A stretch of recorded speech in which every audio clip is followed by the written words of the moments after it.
So my name is Kapil Sayal, and I'm currently an associate professor and reader in child and adolescent psychiatry at the University of Nottingham, and will be professor of child and adolescent psychiatry from August. In terms of my job role, I do a combination of direct clinical work, teaching and research. I particularly developed from working in the areas of health services research, particularly around access to care for children and young people with ADHD, and have taken that forward over the years in terms of developing intervention research, particularly in schools. And I continue to work quite in quite a focused way around educational aspects of ADHD. But also in terms of developing further intervention research, we have, our team and our group have looked at the development of school-based interventions for ADHD, but also other important adolescent conditions such as depression, and we're currently expanding further in working in the overlap between depression and self-harm. So in terms of my interest in evidence-based mental health, I think it's particularly important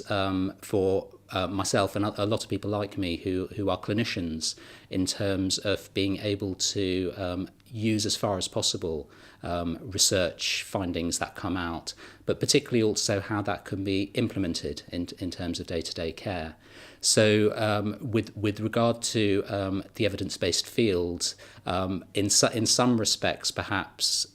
evidence-based mental health has been moving along at its own pace, perhaps different to other specialities within medicine,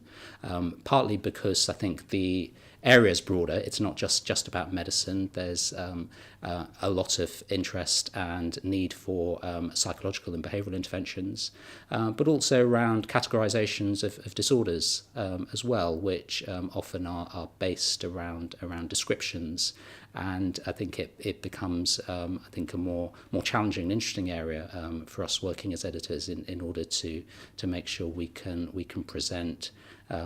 the clearest evidence for a range of professionals working in mental health and trainees in those fields. In terms of junior psychiatrists thinking of future research or scientific careers, for some, they may or may not have had earlier opportunities to do research as medical students. But even if that was not possible, I would certainly encourage trainees to, where possible, perhaps pair up or join up with other like-minded colleagues, because when you're starting out, I think it can be very helpful to have enthusiasm of other colleagues and areas that you can share and move forward collectively, but also quite an early stage to identify a potential senior colleague who could be a supervisor for that aspect of research,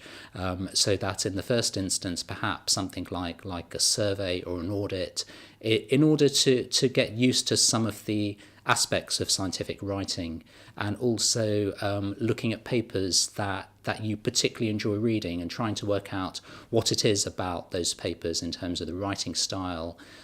or the clarity of the research questions, because those very good aspects of practice could then be emulated in the future. So in terms of future challenges for evidence-based mental health and child and adolescent psychiatry,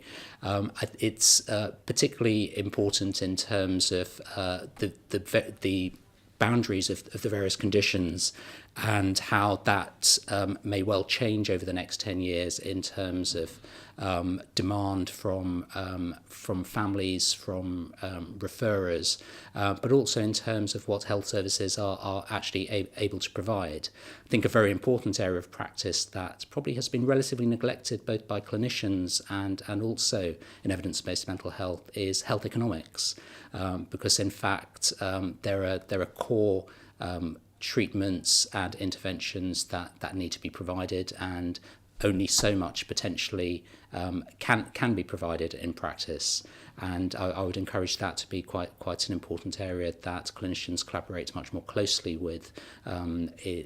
health economists and policymakers to drive that forward.